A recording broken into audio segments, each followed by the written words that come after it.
You guys know about Oscarville? No. It's a place in Georgia. Let me give you a little bit of out of history about it, right? Basically, Oscarville was a little town in Georgia, late 1800s to early 1900s. In 1912, the whole population there was basically just a bunch of black people. Black people? Black people, yeah. It was a black population. Basically, everybody there was blacksmiths, bricklayers, and people that did farming trade, or like farmers and stuff. It had approximately 1,100 residents. 58 of them owned land. 109 people rented farms, and many more worked as craftsmen in nearby towns such as Cumming. Other residents were employed as cotton hands. Basically, they picked cotton in their own village. It made lots of fucking money. They weren't slaves. They were doing it for their job. Oscarville residents were essentially noted for their skill in raising poultry. What's that? Chickens and stuff, eggs. Like farming? Yeah. Back then, right? Racial tensions were like at an all-time high. Mm-hmm. Oh yeah, I believe it. Basically, several of the white farmers in that area were struggling financially too, and they found it like really fucking unfair that they're struggling, that black people weren't, I guess. Well, because they're fucking working and the white people weren't? They were working, but their shit wasn't as good. They blamed it on the black landowners, like, you know what? It's your fucking fault my shit's coming out fucked up, or it's not growing at all. On their chicken called seasoning, those bastards. This is where everything basically takes like a fucked up turn, basically, okay? Everything goes to shit. Yeah. On the morning of 13th of September 1912, a white woman named May Crow was found unresponsive in the woods outside Oscarville. She was 19 years old and was a resident of a nearby community of Big Creek. She had been and bludgeoned in the head with a rock, fracturing her skull, and she was battered and half undressed when her body was found hidden under a pile of leaves. She was still alive but unconscious and hardly breathing when they found her. She remained in a coma for 2 weeks before dying from her injuries. It is widely believed that none of the individuals arrested for her attack were actually involved. Due to the length of time elapsed and lack of living witnesses, it is unlikely that and basically there was no culprit. They blamed it on fucking black people. That would happen a lot during those times. Yeah. There's multiple stories of this, actually, of something happening to a woman and then they blame it on someone from the nearby town. If something happened to the white people, if they got attacked, right away they go to the black community. Yeah. Yeah, they said, you fuckers did this and we want to know who it was. Now, if it was one of them, you'd be like, yeah, it's okay. Mm-hmm. They let that shit slide. So at the time, like we said, right? Mm-hmm. Violent attacks committed against white women was to search nearby black communities for alleged perpetrators. Sheriff Bill Reed arrested Bob Edwards, Ernest Knox, and Oscar Daniel. A mob of white locals lynched, basically a fucking mob, right? Mm-hmm. They broke into the jail that Rob was in, Rob Edwards. They fucking beat him and hung him in there. They lynched him inside the cell. These are the three black people, right, that were arrested. It was Rob Edwards, Ernest Knox, and Oscar Daniel. Going to where they were, they beat him, they hung him. They placed a noose around his neck and later shot him. They dragged his body out of the fucking jail, hung him in the middle of town under a light post. Apparently they shot him a few more times after he was dead. Damn, talk about over. The trial for Ernest Knox and Oscar Daniel took place and concluded the same day. After being convicted by an all-white jury, they were both sentenced to death by hanging. The hangings drew large crowds of approximately 8,000 spectators. Starting the day of May Crow's funeral, a group of white individuals calling themselves Night Raiders carried out group attacks where whites on a horseback would go create chaos at night on the black communities of Forsyth County with the intention of inflicting property damage and injury to make the black people leave. Racist. Yeah, this was basically just like, I guess they just found this as an opportunity They found an excuse to basically lash out at them. Yeah, basically a bunch of people died during these raids. Their property was damaged, everything. They burned down like half the town, I guess. Within a few years, 98% of the black residents of Oscarville had either left Forsyth County or been for refusing to leave. What the hell are you gonna do? Might as well just leave. Yeah, just leave. That's what I would do, right? So right now, I'm gonna make a portal to go back in time, bring AKs, and we're gonna shoot all them motherfuckers. The white people, not the black guys. Black guys are good here. Sounds solid. Because think about it, their tiny little pistols aren't gonna do shit. If I got an AK-47. Small pistols, shotguns, rifles, probably. I'm just stating. And rifles back then were dick, basically. Yeah, some of them would explode in the user's hands. Exactly. So guess what? I get an RPG. I was watching videos, right, about get more information. Mm-hmm. What I found, like, the Night Raiders would fucking basically make them swim across the river to get to the next town over. Many of the black people, like, fucking drowned. Some people, like, took boats, I guess. Yeah. Some others just, they had to fucking, like, swim. They had no choice. Yeah. Not sure if I got this right, but there was, like, a a man that was carrying his kids, I think, and he had to watch his mom die because she couldn't swim or something like that. Yeah, it was like real fucked up. Damn, some people are just evil. Like for real though, I think I'd defend myself. I'd go out taking some with me. Because, I don't know, if I have no one, you didn't do nothing. I'm defending myself at that point. Fuck them. You don't give a fuck if you're defending yourself. Exactly, that's my point. Well, like, I'm defending myself, so, I'll take as many as I can. Because of the urgency of their situations, basically all the black landowners, right, that owned farms, property, they fucking had to sell their land for less than than what it's actually like worth. Yeah, imagine having a good land and selling that shit for like cheap as fuck. They were just desperate, just trying to sell their land off. Just to leave. Yeah, just to leave. Basically, other families that were unable to sell their property before leaving received no compensation. Anybody that like fled, right, their farm or their property either got burnt down, destroyed, their animals got fucking.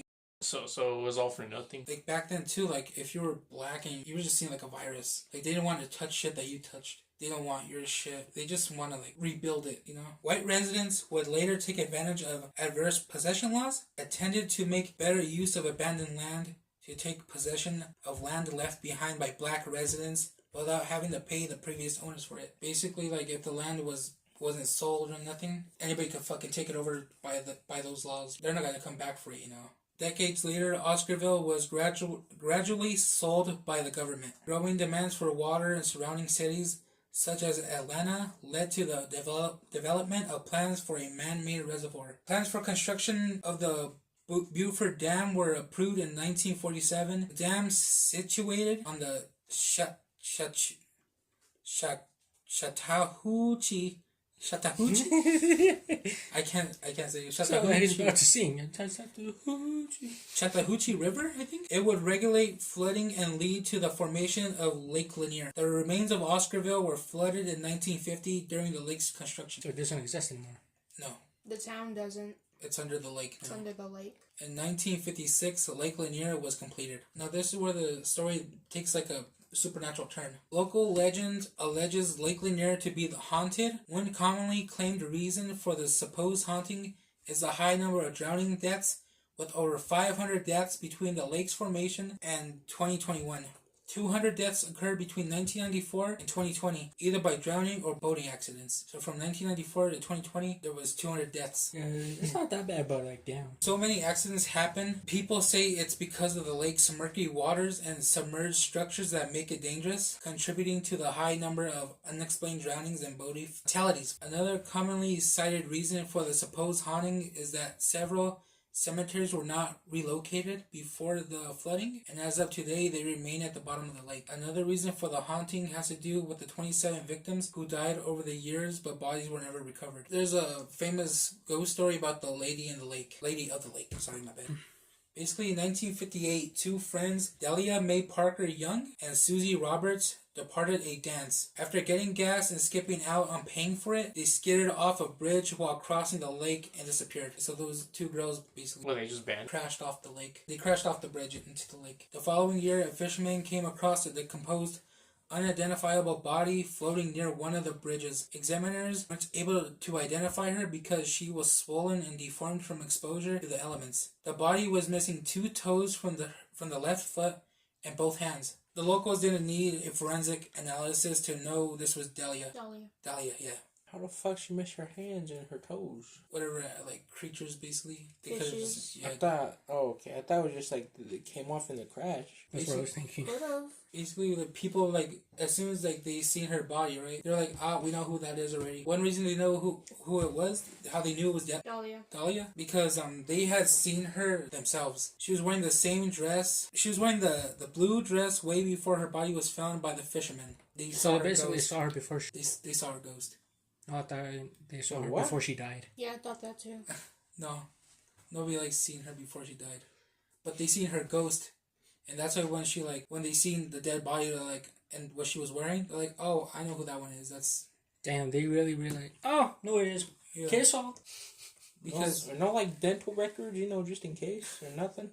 Well, this was back then, too. That was back then. That was before it was, like, an actual thing where you have to have dental records. 1958. Oh, I thought it was, like, early 2000s. No, 1958. So, the other girl was never found? Her body was never found? They found her later on. Basically, the legend of the lady in the water is that Dahlia Young wanders near the bridge at night with her handless arms. She snatches unsuspecting lakegoers and drags them to the bottom. It wasn't until 1990, over 3 decades later, that officials discovered a 1950s Ford sedan with remains belonging to Roberts, her friend. So A whole fucking decade and they found the fucking car? If it's like specific, like, you know, like people go missing in like waters a lot of the time, they're not found till decades later because no one checks the waters.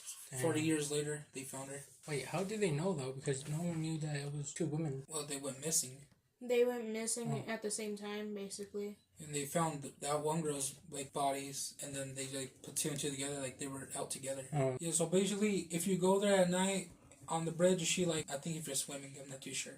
She like drags your ass down with her handless arms. How can she drag me if she got no hands? She's gonna bite hug you. you. She's gonna latch So you on saying the dick I with her die mouth. in a? So you saying I die in a happy like? You want to be hugged by a ghost? No, it's a woman. You know, be hugged by a woman the first time ever. You know, be a little happy. Next is the Curse of Brown's Bridge. It's a bridge that spans Lake Lanier, the same bridge that the 2 women died at. There was a lot more fatal accidents on the bridge as well. Motorists have reported experiencing sudden car trouble, seeing apparitions, and feeling an unsettling presence while crossing the bridge. Basically, like when people drive on that bridge, right? They lose control of the car, or the car like stops, Maybe they just have bad cars. and they see like basically ghost things there too. Now back to the lake, right? People have reported witnessing strange lights hovering over the lake, hearing voices, and sudden drops in temperature. It could be like aliens, ghosts, some Maybe shit. it's just the weather. Fishermen have told stories of feeling something pulling on their lines from below, only to reel in nothing. Maybe the fish didn't. I would Maybe be they got a pissed. fish and then the fish just took off. Fish is all never mind. I would just be pissed. Like, oh, that little fucker got away. Some swimmers have reported feeling unseen hands grabbing their legs and pulling them under. Like when they're swimming, they feel like people like grabbing them and pulling them down into the lake. But the other girl, bro, her hands are gone. How the fuck? Oh, the other one, huh? The other one. Other ghosts. The other girl. Other ghosts. Oh, other ghosts? Oh, fuck. You forget about the I bodies forgot. under the lake? I forgot about the bodies in the lake. I'm sorry. And several house structures near the lake are also haunted. People hear footsteps, doors slamming shut on their own, and seeing shadowy figures moving around their homes. And I was like looking into more stuff, right? Mm-hmm. Apparently, some fishermen, right, when they're out fishing, they sometimes see like a man on his boat, like those paddle boats, right? Yeah, a rowboat. Yeah, they saw a man on one of his boats, just like I guess he was like fishing too, and they like try to get close, right? And as soon as they get close, he disappears. Oh, that's pretty scary. I think they said that they saw the man, right? He was like on his little boat, like he was like fishing too, and he stands up to look at them, and they say hi. They try to get his attention, and when they get closer, he just disappears. Do they know what kind of like who would be? Just one of the Oscarville people. Can they describe him, like the clothes and stuff that he's wearing, or is it just like the silhouette?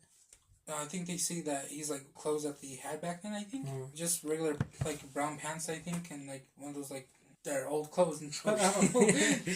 Those heavy ass white shirts they had back then with like little buttons on them. Apparently, they're supposed to be getting a water park. A water park. Yeah, Bro, that shit's gonna go wrong real on quick. the lake. On the lake? Yeah.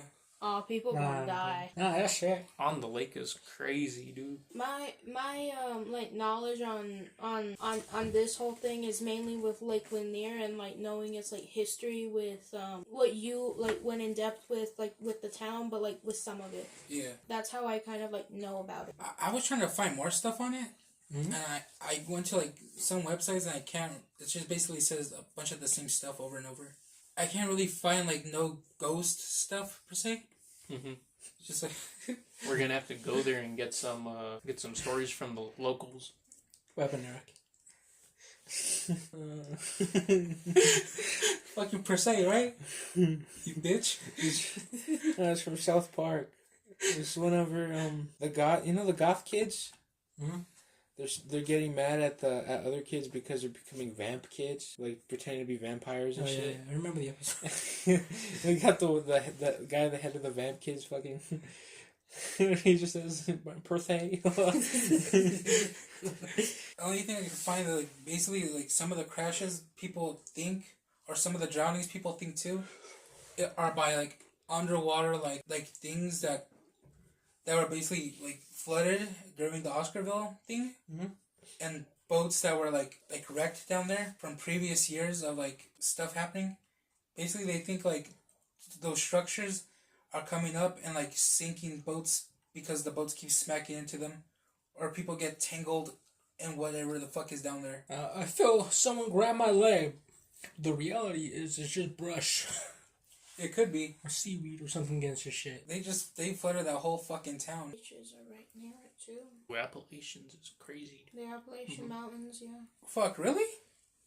It kind of runs through Georgia, yeah, right there. Look, this is Oscarville. When was that taken? A long time ago. Well, 1917 maybe? Mm-hmm. 1915 maybe? I'm not too sure. And this is the whole place how it looks now. So all that water, that's where Oscarville is. It just flooded. The whole town and everything's just underwater. That's how a lot of the man-made lakes in America are. A lot of them used to be towns. How many man-made lakes are there? Quite a lot. Most of them, right? He said how many. Yeah, I said most of them. Aren't most of them like man-made? That's still not giving me the number, dude. You don't need an exact number. It'd be nice though, For what? just to know. What is that not going to help you in? It's not gonna help me You never anything. It's know. gonna make me feel better because I Ooh, know damn. something. What? There's an estimated 53,000. 53,119. There we go.